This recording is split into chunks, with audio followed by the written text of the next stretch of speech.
Welcome back to the channel. We all think of home as our safe haven. But what if the real danger is living just next door? Tonight, we're sharing 3 true neighbor horror stories that will make you question who you trust. These accounts, sent in by subscribers, reveal the darkness that can hide behind the most ordinary facades. Turn off the lights, get comfortable, and maybe double-check your locks. Let's begin. Our first story tonight comes from Chloe. She and her husband Mark were ecstatic to finally purchase their first home together.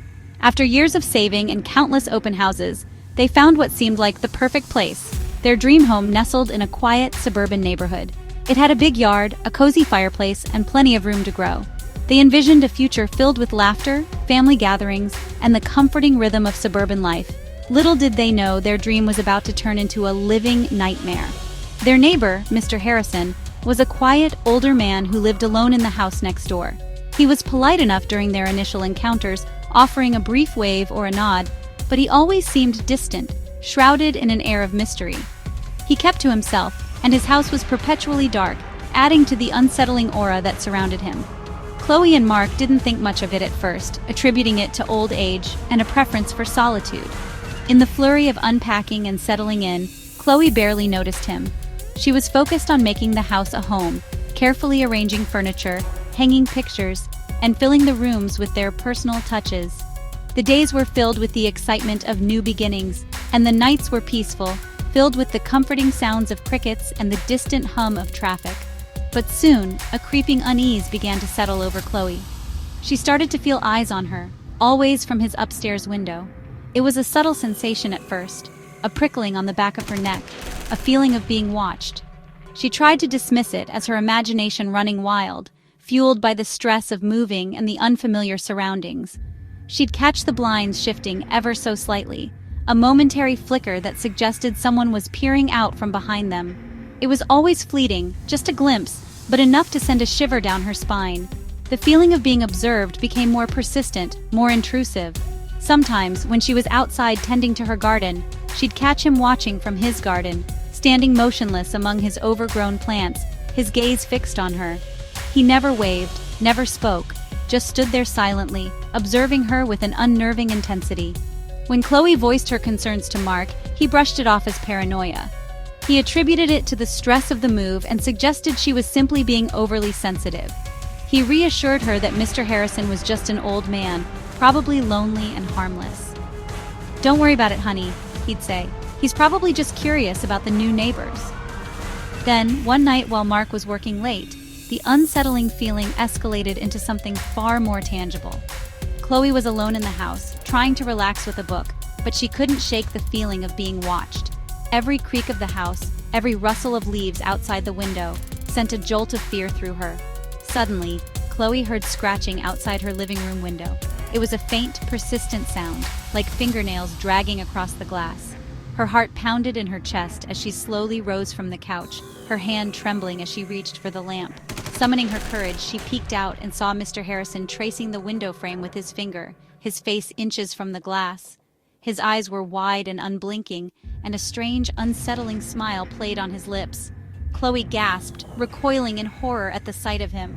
He continued to trace the window for what seemed like an eternity, then abruptly stopped and disappeared into the darkness, leaving Chloe trembling with fear and confusion.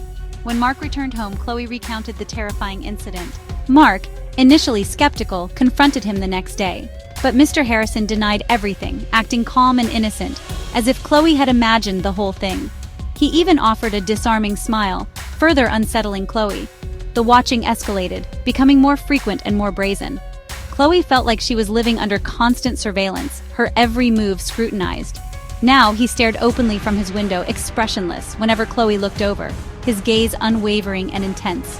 It was a deliberate act of intimidation, a clear message that he was watching her, always watching her.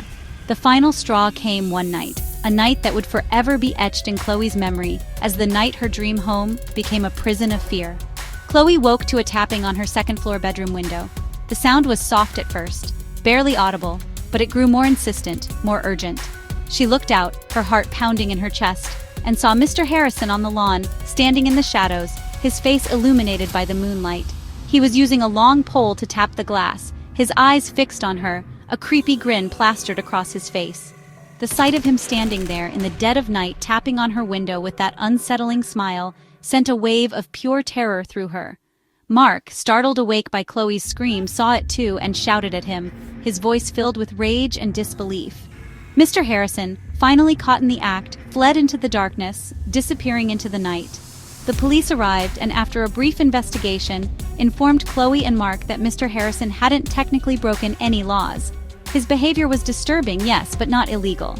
They advised cameras and a restraining order, suggesting these measures would provide some peace of mind and legal protection. For a while, things were quiet, and Chloe and Mark began to hope that the worst was over. They installed security cameras, obtained a restraining order, and tried to resume their lives, clinging to the hope that Mr. Harrison would finally leave them alone. Then, one evening, while reviewing the security camera footage, Chloe stumbled upon something that shattered their fragile sense of security. Chloe saw Mr. Harrison standing on their deck at night, lurking in the shadows, staring intently at their back door for nearly an hour, his presence a silent, menacing threat. Then, in a moment that sent chills down her spine, he pressed his face to the glass, his eyes wide and unblinking, his expression a mask of pure obsession. That was it.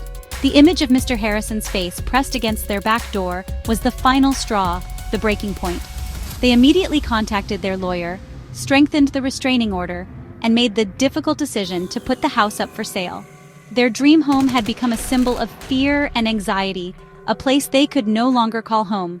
They packed their belongings, their hearts heavy with disappointment and fear, and made plans for moving out as soon as possible, desperate to escape the clutches of their menacing neighbor. Even now, years later, Chloe still has nightmares about his blank stare, that chilling smile, and the feeling of being constantly watched. The memory of Mr. Harrison continues to haunt her, a constant reminder of the darkness that can lurk beneath the surface of even the most ordinary suburban neighborhood. Sometimes, the scariest monsters aren't the creatures of myth and legend, but the ones living right next door, hidden in plain sight, their true intentions masked by a facade of normalcy. They are the silent watchers, the unseen observers, the neighbors who turn your dream home into a terrifying nightmare. Our next story comes from Ben, a tale that chills you to the bone. It's a stark reminder that sometimes the most ordinary settings can conceal the most extraordinary horrors. This is a story about unexpected roommates, unsettling sounds, and a basement that held secrets darker than anyone could have imagined. Get ready to delve into the depths of fear, because Ben's experience is not for the faint of heart. He rented a ground-floor apartment in a somewhat run-down duplex during his college years, seeking a cheap place to live close to campus. The building had a certain charm, a weathered facade that hinted at stories untold. Little did he know, he was about to become a character in one of those stories, a chilling narrative he would never forget. Upstairs lived Jerry, a reclusive man who kept to himself. He worked odd hours, or at least Ben assumed he worked. Jerry had a nervous demeanor, always seeming on edge, like he was carrying a heavy burden. Their interactions were minimal, a polite nod here and there, but Ben couldn't shake the feeling that something was off about his upstairs neighbor. The two shared a creepy, damp basement for laundry, a space Ben avoided whenever possible. The air hung heavy with moisture, and the single, flickering light bulb cast long, dancing shadows that played tricks on the eyes. The old washing machine rattled and groaned like a dying beast, adding to the unsettling atmosphere. It was a place where nightmares were born.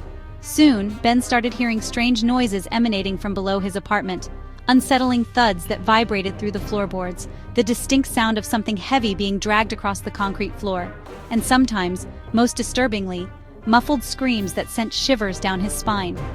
One night, the screaming was so intense, so raw and filled with agony, Ben, his heart pounding in his chest, grabbed a flashlight and made the fateful decision to investigate the source of the horrifying sounds. As he crept down the stairs, he noticed the basement door was ajar, a sliver of darkness beckoning him into the unknown. Inside, illuminated by the dim light, Jerry stood hunched over a workbench, a hatchet clutched tightly in his hand, muttering incoherently to himself. Ben's eyes darted around the room, landing on a large tarp-covered object in the corner. The metallic tang of blood hung heavy in the air, confirming his worst fears. He knew he had stumbled upon something unspeakably evil, and tried to back away slowly, hoping to escape unnoticed, but it was too late. Jerry's head snapped up, his eyes locking onto Ben's. A sinister smile spread across Jerry's face. "You saw," Jerry growled, his voice a low, menacing rumble. "Now you have to stay." He raised the hatchet, the glint of metal reflecting the dim light. Ben didn't hesitate. He bolted back up the stairs, adrenaline coursing through his veins. He locked himself in his apartment and frantically called 911 as Jerry pounded on the door, his crazed shouts echoing through the building. Within minutes, police cars swarmed the duplex, their flashing lights cutting through the night. Officers stormed the building, arresting Jerry and securing the gruesome crime scene in the basement. The investigation revealed a horrifying truth. Jerry, a disgraced former medical examiner, had been performing grotesque and unspeakable experiments on unclaimed bodies he had acquired. And to further conceal his crimes and deter intruders, he had been playing recorded screams at night, creating a symphony of terror in the dead of night. Ben, understandably traumatized, moved out the very next day, forever haunted by the memory of what he'd witnessed in that dark, damp basement. He could never shake the feeling of dread, the image of Jerry's crazed eyes, or the echo of those horrifying screams. Sometimes the most terrifying sounds aren't from the living, but from the echoes of horrors you can't even begin to imagine, lurking in the darkest corners of the human soul.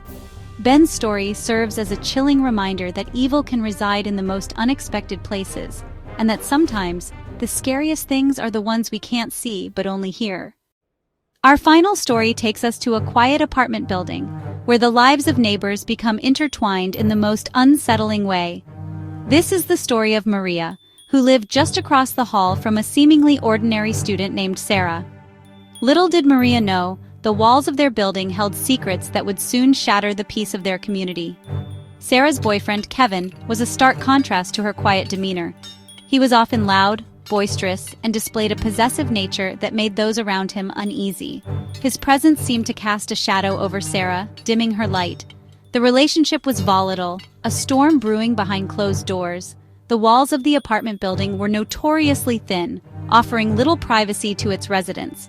Maria often found herself unintentionally privy to the couple's heated arguments. The raised voices, the sharp retorts, they echoed through the building, painting a disturbing picture of what was happening behind closed doors. She tried to ignore it, but the intensity of their fights made it difficult. One night, the tension reached a breaking point. The fight escalated beyond the usual shouting match.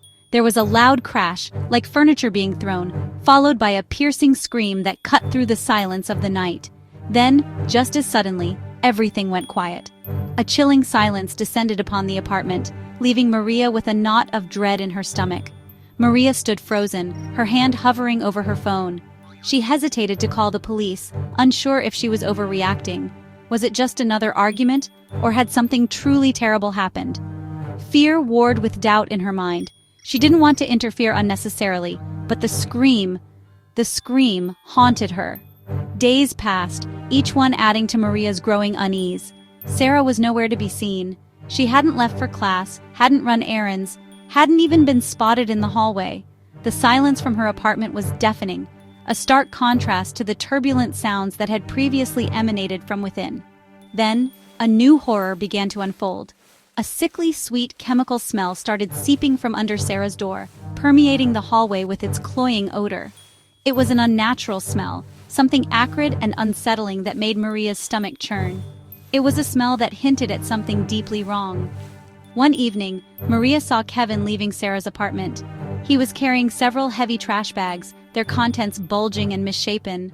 What struck Maria as particularly odd was that he was using Sarah's keys to lock up the apartment after himself. It was a small detail, but it sent a shiver down her spine. The smell eventually faded, masked by air fresheners and open windows, but Maria's dread only intensified. The pieces were starting to fit together in her mind, forming a terrifying picture. She couldn't shake the feeling that something terrible had happened to Sarah and that Kevin was somehow involved. Finally, after days of agonizing over her decision, Maria could no longer ignore her instincts. She picked up the phone and called the police, her voice trembling as she recounted everything she'd seen and heard. The arguments, the scream, the smell, the trash bags. She prayed she wasn't too late. Within hours, officers arrived at the apartment building. They cautiously approached Sarah's door, knocked, and when there was no answer, used a key to enter. What they found inside was so disturbing that they immediately called for backup. The scene was far worse than they could have imagined. the truth was far more horrifying than Maria could have ever imagined. She later learned that Sarah had been brutally murdered during that final, violent argument. The police investigation revealed a scene of unimaginable horror. Kevin, in a desperate attempt to cover his tracks, had dismembered her body and was trying to dispose of it piece by piece, hoping to avoid detection. The heavy trash bags Maria had seen were filled with the gruesome evidence of his crime. Maria's courageous call to the police had stopped him in his tracks, preventing him from completing his horrific task and potentially escaping justice altogether. Her quick thinking and bravery had saved the authorities valuable time. Faced with the overwhelming evidence against him, Kevin was arrested and ultimately confessed to the murder. The weight of his guilt, combined with the undeniable proof, led him to admit his heinous crime. The apartment building became a scene of nightmares. Maria, deeply traumatized by the events and haunted by guilt over her initial hesitation, moved out as soon as she possibly could. The memory of what happened just across the hall would forever be etched in her mind. This story serves as a chilling reminder to trust your instincts. If something feels wrong, it probably is. Sometimes, it's far better to act, even if you're unsure, than to live with the regret of staying silent and potentially allowing a tragedy to unfold. That's the end of tonight's stories. Thank you to Chloe, Ben, and Maria for sharing their chilling experiences. These stories remind us that true horror can be right next door. Trust your instincts. If something feels wrong, don't ignore it. If you have your own unsettling neighbor story, share it in the comments. Subscribe for more and stay safe out there. Until next time, be careful who you trust.